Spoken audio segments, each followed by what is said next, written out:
اور پھر اس کے بعد حضرت سید ساجدین و جناب زینب اولیاء کوفہ و شام کے بازاروں میں جا کر امت کو بلاتے رہے، دعوت دیتے رہے، اور پھر اس کے بعد ایک ایک کر کے آنے والے ائمہ اور اولاد علی، امام جعفر صادق علیہ السلام فرماتے ہیں کہ اگر میرے پاس 17 لوگ ہوتے، اس ریوڑ کے برابر لوگ ہوتے، میں اپنا حق حاصل کر لیتا۔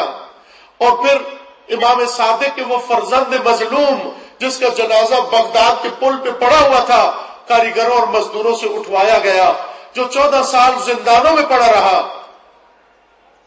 صرف چہرہ دیکھنے کے لیے آتے، چہرہ دیکھ کر چلے جاتے، اور پھر وہ مظلوم جس کو مدینہ سے اٹھایا گیا، خراسان پہنچایا گیا، اور اپنی زندگی میں اپنی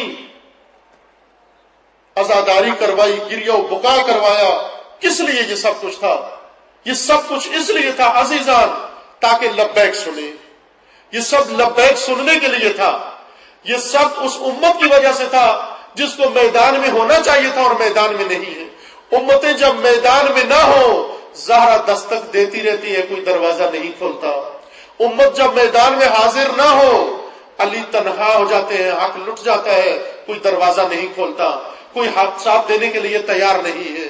جب امت آمادہ نہ ہو، حسن اپنی فوج کے ہاتھوں میدان میں اسیر ہو جاتے ہیں۔ اگر امت تیار نہ ہو، اگر امت آمادہ نہ ہو، علی کے اوپر تحکیم کو ٹھونسا جاتا ہے۔ اگر امت تیار نہ ہو، حسین کربلا میں تنہا عالم غربت میں مارا جاتا ہے۔ اگر امت تیار نہ ہو، حسین کی بہنیں اسیر ہو کر بازاروں میں پہنچ جاتی ہیں، ناموس رسول درباروں میں پہنچ جاتی ہے۔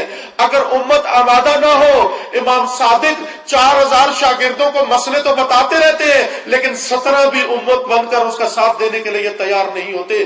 اگر امت تیار نہ ہو، موسیٰ کاظم کا جنازہ پل پہ پڑا رہتا ہے، کوئی اٹھانے کے لیے تیار نہیں ہوتا۔ اگر امت تیار نہ ہو، امام رضا کے خاندان والے ان کی زندگی میں عزا و بکا کرتے رہتے ہیں، مدینہ کو کوئی آدمی آ کر حالات نہیں پوچھتا۔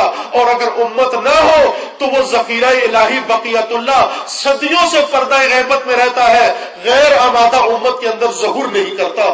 کس لیے ظہور نہیں کرتا؟ عزیزان، امام کو آمادہ امت کی ضرورت ہے۔